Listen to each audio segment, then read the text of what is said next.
Dinaragsa ng mga turista ang Barangay Poro sa Legazpi City, Albay. Ang gusto nilang makita ang mga dumarayong butanding sa dagat. Makibalita tayo kay Michelle Chua ng GMA Bicol.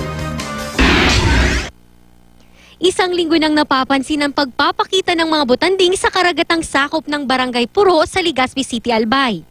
Nagiging atraksyon na nga ang mga ito sa lugar. Libreng matatanaw ang 2 hanggang 6 na butanding mula sa Legazpi Boulevard.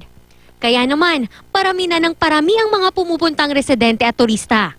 Maski, hindi pwede na. Yeah. Libre pa sir, ano po? Libre pa.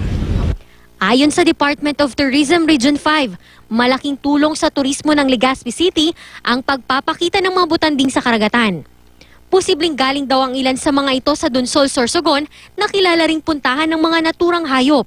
Sa satellite tagging na ginawa ng World Wildlife Fund, ang natag nila na pumupunta sa Dunsol. Pumupunta ibig sabihin there are some na talagang staying there but there are some passers-by. 365 butandings. Noong nakaraang taon, nagkaroon din ng butanding sighting sa baybayin ng Barangay Bigaha at Arimbay sa Legazpi City. Indikasyon daw ito na masagana pa sa yamang dagat ang lugar dahil dito naghahanap ng pagkain ng mga butanding. Paalala lang ng mga otoridad sa publiko, bawal ang labis na paglapit at pagbibigay ng pagkain sa mga butanding. Michelle Chua, Nagbabalita, Pilipinas.